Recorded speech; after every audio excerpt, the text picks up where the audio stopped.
Fala rapaziada do canal AB Michel, aqui é o Denis. Tempinho sem fazer vídeo aí. Vamos fazer hoje uma maquininha do Hack the Box Steam Cloud, né? Pelo nome já dá pra ver que ela vai ter algumas coisinhas de cloud aí. É uma máquina já aposentada, é óbvio, porque nenhuma máquina que tá ativa no Hack the Box, ela pode ser feita write-up e publicada por aí na internet, né? Nem fazer vídeo e tudo. Então essas que são aposentadas você pode fazer e elas não geram mais pontos na comunidade. Mas elas são muito boas porque elas não perdem ali aquela vantagem de você aprender na prática, né? Então, pô, vamos começar aqui brincando aqui sempre, né? Mas antes disso, se inscreve no canal, deixa o like aí. Tamo junto, vambora. Bom, como sempre, vamos começar fazendo aquele nosso scan de portas, né? Eu gosto de usar o Multiscan. O Rootscan é como se fosse um Nmap com T5 e tudo lá e com menos P-, vamos dizer assim, né? Porque ele roda em todas as portas TCP, vai trazer todas as 65.000 e tudo, e ele tem uma velocidade alta. Então, para você que está fazendo CTF, você não precisa se preocupar muito com ah, não fazer barulho. O CTF é uma prática, é um treino, você não precisa. Se fosse um CTF focado ali em SOC, que vai ter um IDS, um IPS, um AF, ali, alguma coisa, aí sim você tem que ter mais cautela. Nesse caso aqui não. Então vamos embora. Essa é uma maquininha que tem bastante porta, né? Ela trouxe aqui algumas, então agora eu já uso o Animap. Eu gosto de usar o Animap para ver as versões aqui. Mas nesse caso eu vou usar, em vez de o SimScan, vou usar o script default, né? Que ele vai rodar alguns scripts ali. E você tá as portas para que ele não fique rodando nas default do Animap. 4, 3, 2, 9. Algumas a gente já consegue olhar e entender o que são, né? Mas outras não. E mesmo aquelas que a gente já acha que a gente conhece, elas podem ser outra coisa, né? Então, eu vou botar um T5 aqui. Vou limpar a tela e vou iniciar. Bom, finalizou aqui, né? Vamos subir aqui um pouquinho. Tem a porta 22, a gente já sabe, um OpenSSH tranquilamente. 2379, ele traz um etcd client aqui, ponto de interrogação, né? Não sabe bem o que talvez seja. DNS já traz aí o nome da máquina, Steam Cloud, o IP que nós estamos utilizando. 2380, de novo a mesma coisa aqui. 8443, já mostra que pode ser um servidor web. Tá? Olha, aqui ele já traz um negócio legal no common name. Então o CN dele é Minikube, né? Para quem conhece aí, o Minikube, ele é para você poder fazer, estudar Kubernetes, né? Você realmente montar um seu laboratório localmente aí de Kubernetes ali, tá? DNS, mesma coisa. Tem essa 10249 HTTP, que é um Golang, um web server Golang, e 10250, um servidor HTTP Golang também. Bom, se a gente já tem aqui uma dica que é o Minikube, a gente pode fazer algumas coisas aqui, uma pesquisa, né?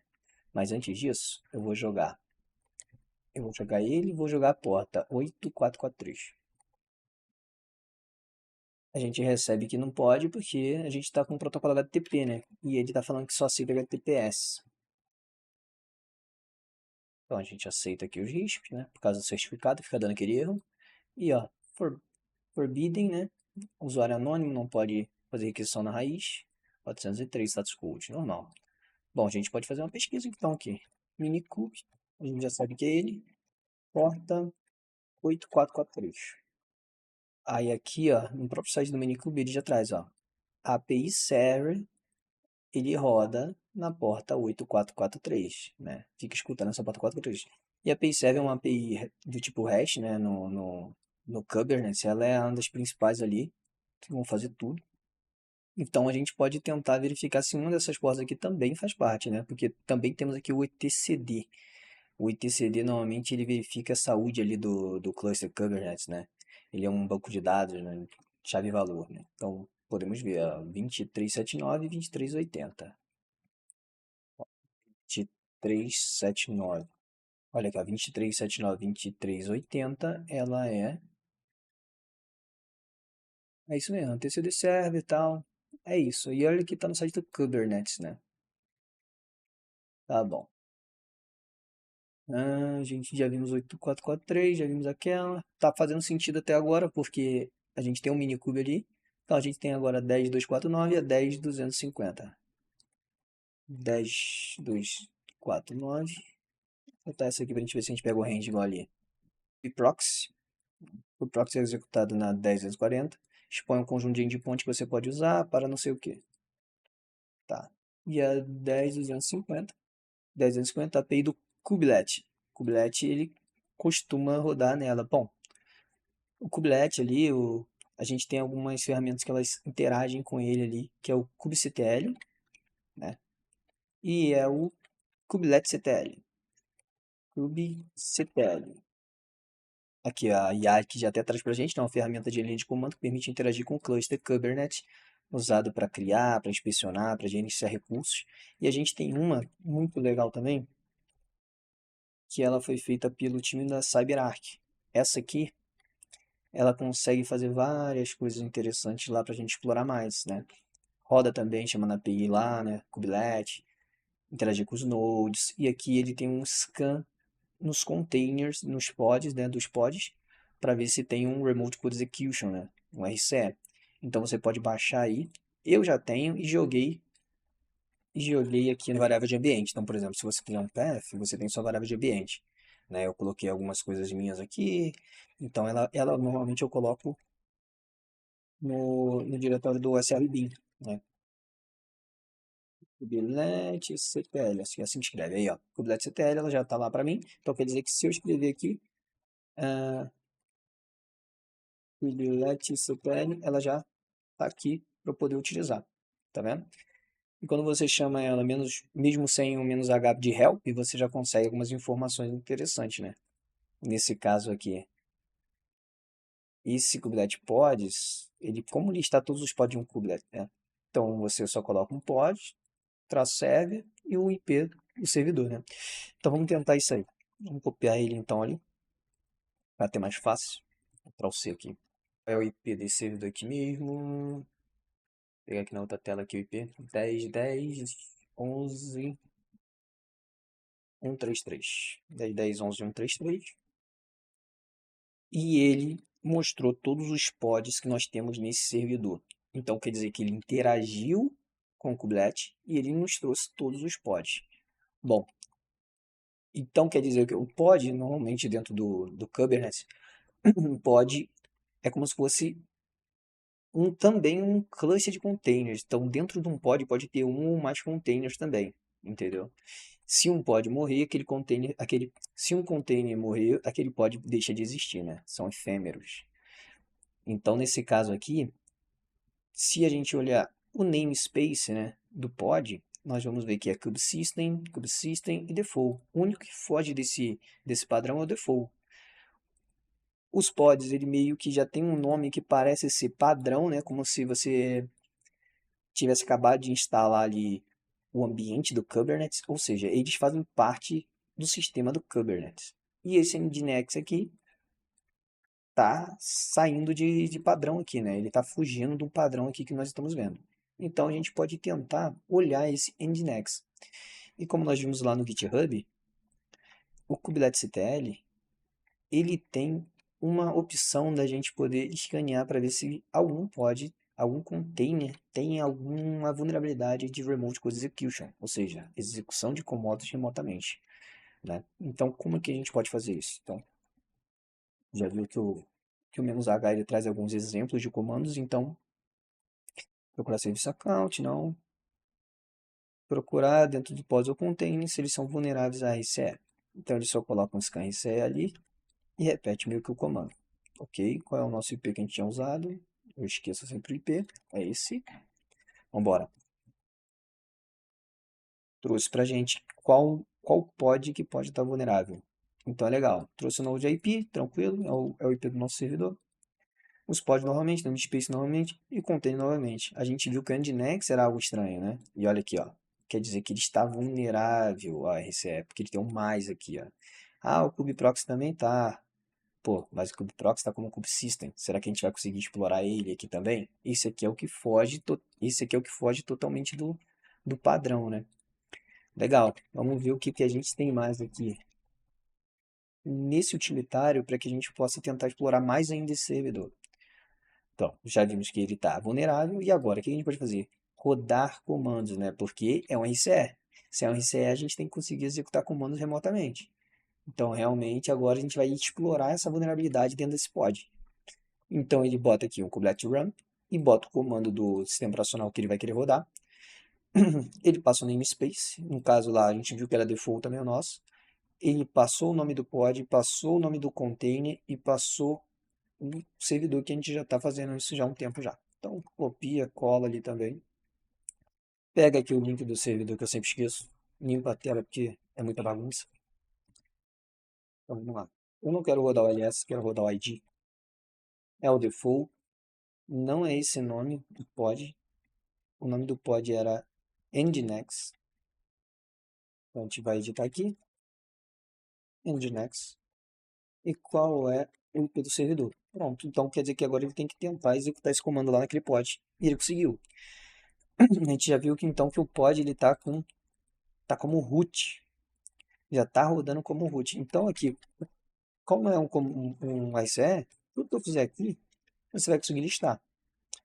Né? Então estou executando comandos remotamente nesse servidor, nesse alvo. Né? Que é um pod dentro de um cluster Kubernetes. Legal. Bom, esse aqui é um CTF. Vamos no home. Aqui já temos um ICE. Não encontramos nada.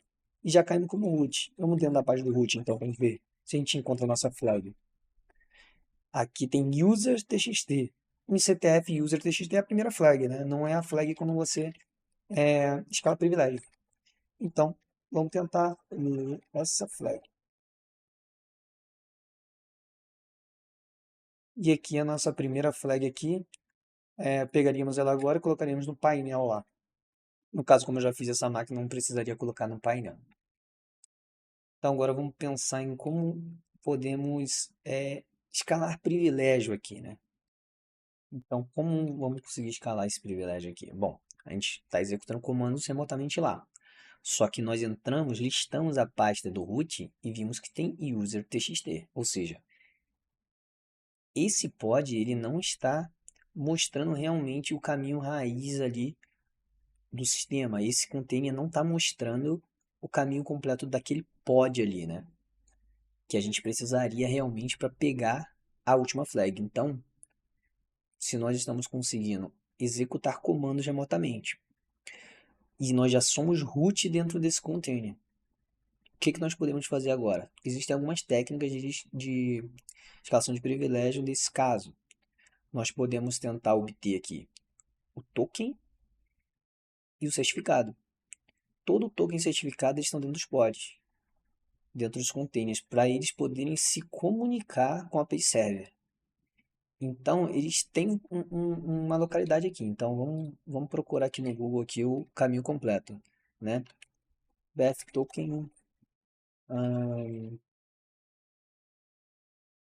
som. Vamos botar aqui. Problemas. Vamos ver se a gente acha aqui. Ó, o bom de... O problema é que o Gemini sempre já traz aqui de cara, né? O Gemini já trouxe, né? Em Kubernetes, o caminho tipicamente contém o Service Account Token, né? Que é um JWT e tal, para poder fazer autenticação com o Kubernetes API. Então, tudo bem. Então, vamos tentar pegar esse token aqui. A gente consegue porque a gente tem um RCE aqui. Vamos primeiro listar, né, esse local. Vou tirar isso aqui. E aqui a gente consegue ver que realmente tem aqui o token, tem o namespace, tem um certificado que a gente precisa também, né? Então, como é que a gente vai pegar isso aqui? Bom, vou limpar essa tela antes. A gente já viu que o nome é token, então mudo o comando aqui para ele poder ler aquele arquivo, né? Uso o cat e vou ler o token. Vou dividir aqui a tela aqui. Vou pegar o token, tá vendo que é um JWT, né? Pelo inicial dele aqui a gente já sabe que é um JWT. Copio ele e vou gerar uma variável de ambiente. Então eu posso fazer um echo, né? Variável de ambiente é igual o path lá que a gente viu, que tem os comandos, né? Do sistema operacional, ele vai buscar sempre da esquerda para a direita ali. para ver se ele acha o comando. Se você colocar um ls, por exemplo, ele vai procurando ali até ele achar onde que ele está, né? Que nesse caso aqui vai estar onde? Deixa eu ver. Ele está em um SRBin. Então, pô, ele vai procurando, procurando. Ah, cheguei aqui em um SRBin, está aqui o comando. Então, ele executa. É assim que funciona. Então, como é que eu exporto uma variável? Eu faço export, né? O nome da variável, token, e o conteúdo da variável, que é aquele token JWT. Posso dar enter. Como é que eu posso ver? Da mesma forma, echo, eu não coloquei aqui o cifrão na frente, eu vou para fazer o path, eu posso botar o cifrão na frente e ver o token de novo. Tá aqui, ó. E agora eu preciso do certificado. Então vamos pegar aqui, executar o nosso comando novamente. E vamos usar o CA-CRT. Então esse aqui é o nosso certificado. A gente pode copiar ele e jogar dentro de um arquivo, né? CA-CRT. Mesmo nome, né? Ctrl O, salvou, ele está aqui, CA-CRT. Show de bola.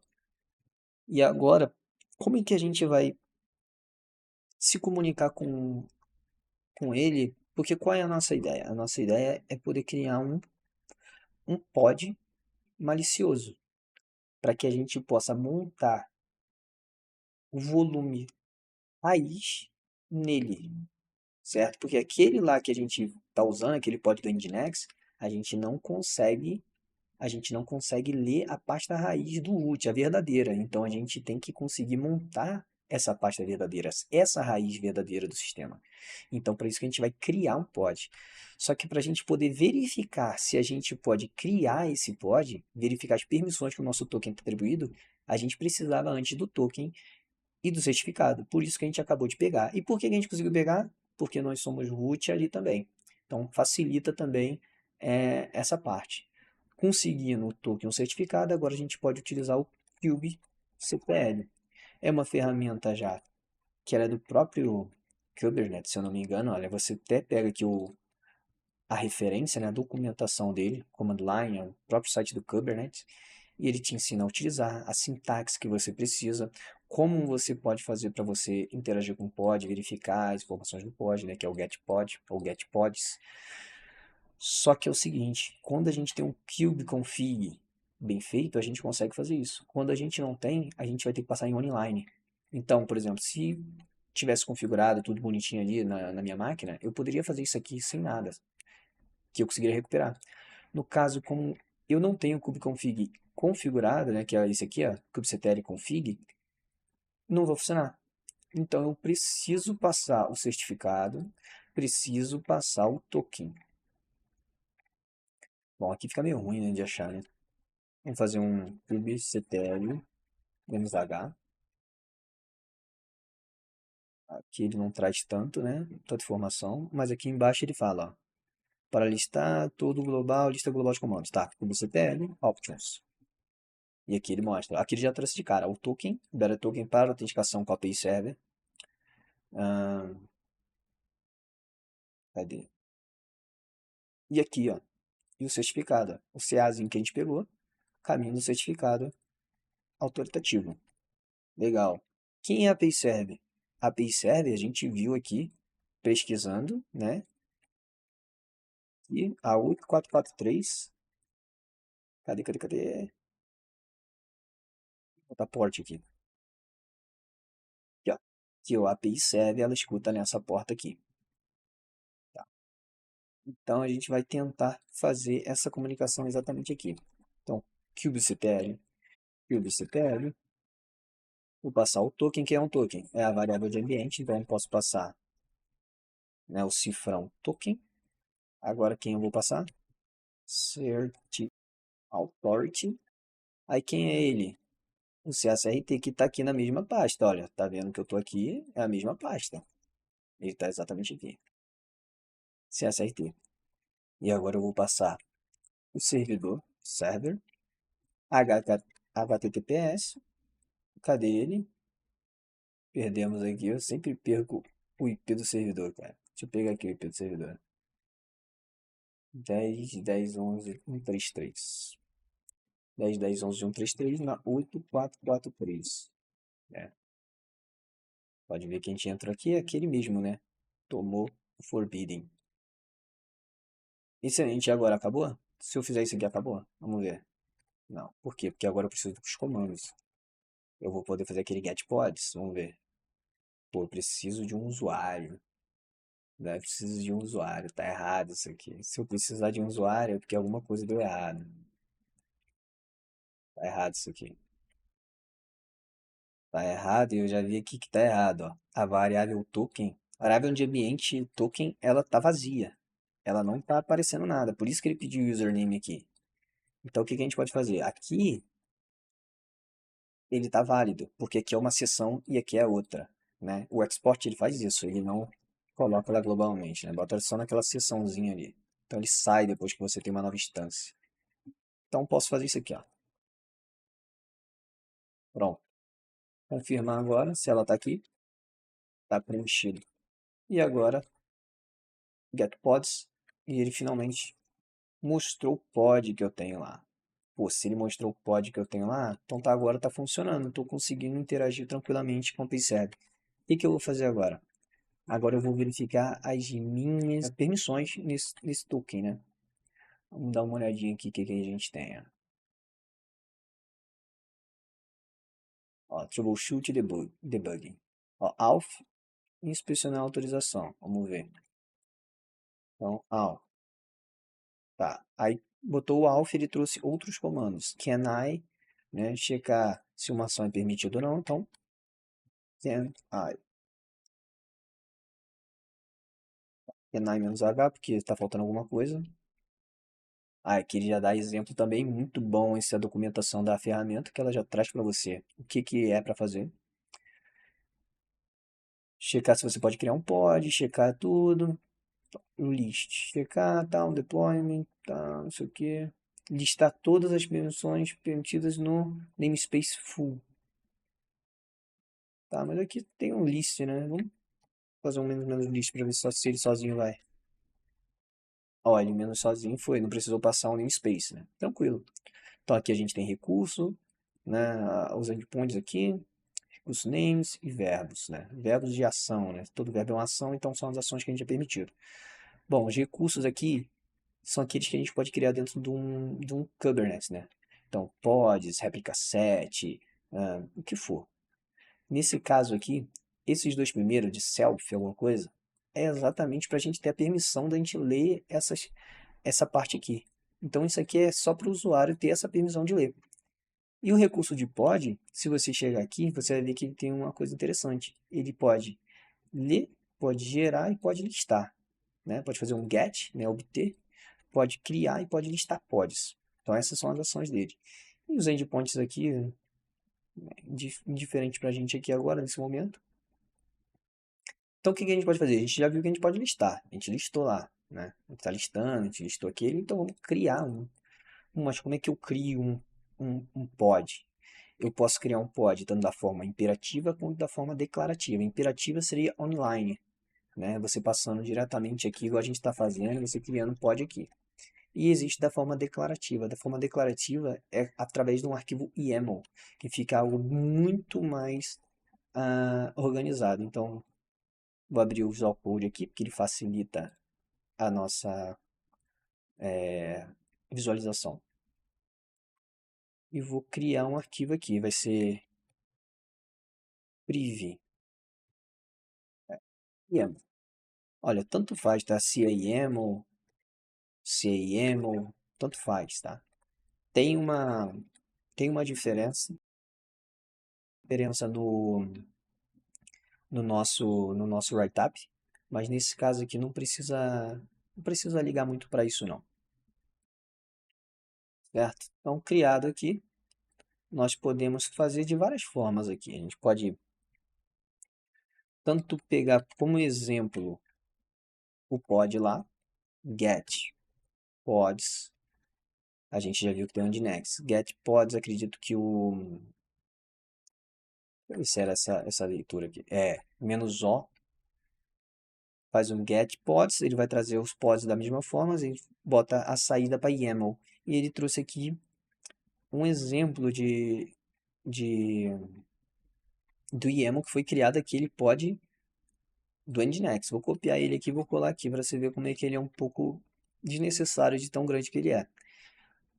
Aqui traz a linguagem normal, né? A API version, o tipo dele, né? O tipo de recurso, kind, que é o pod. Ele trouxe algumas informações aqui. Bom, quem faz CTF sabe que normalmente a máquina do CTF, ela não tem saída para a internet. Você tem comunicação com ela porque você está conectado na VPN aqui.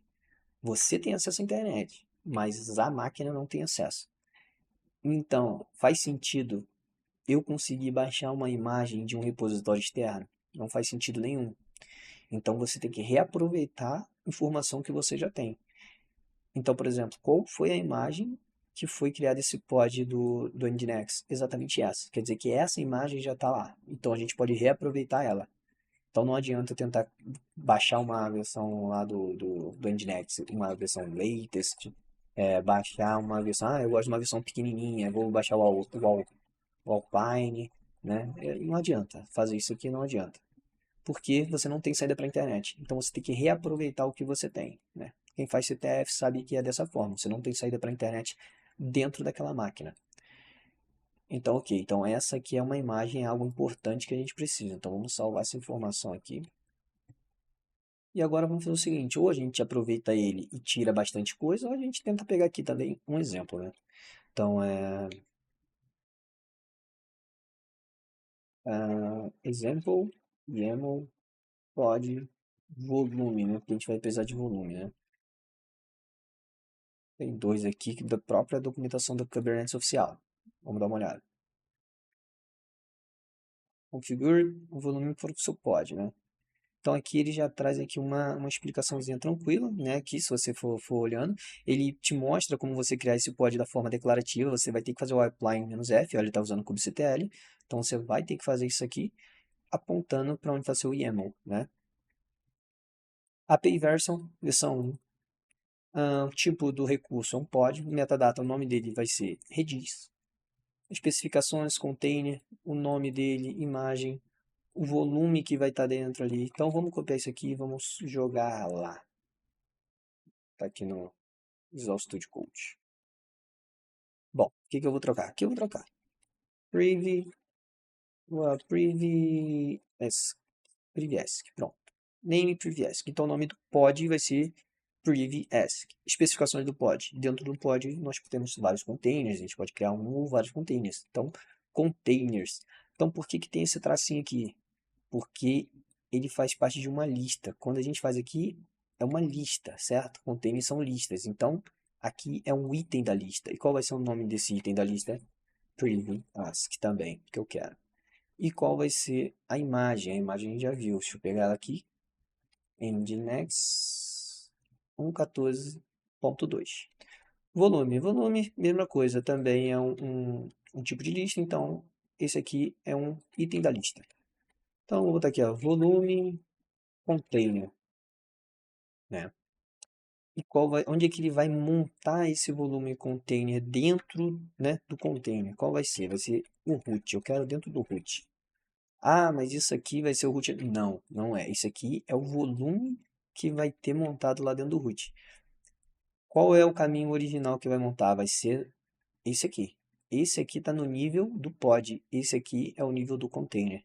Então, aqui, saindo para o nível do pod, a gente pode botar aqui o nome, né? Volume pod. Só que aqui está como empdir. Existem vários tipos de volume, né? No nosso caso aqui, eu quero montar um diretório. Eu quero expor um diretório. E do diretório, ele se chama host path. Então, host. E qual é o path? O path que eu quero realmente montar. Eu quero montar a raiz. Pronto, quero montar a raiz. Então, essa raiz aqui, ela vai ser montada onde? Dentro da pasta /root do container. Então, é isso aqui que nós vamos fazer.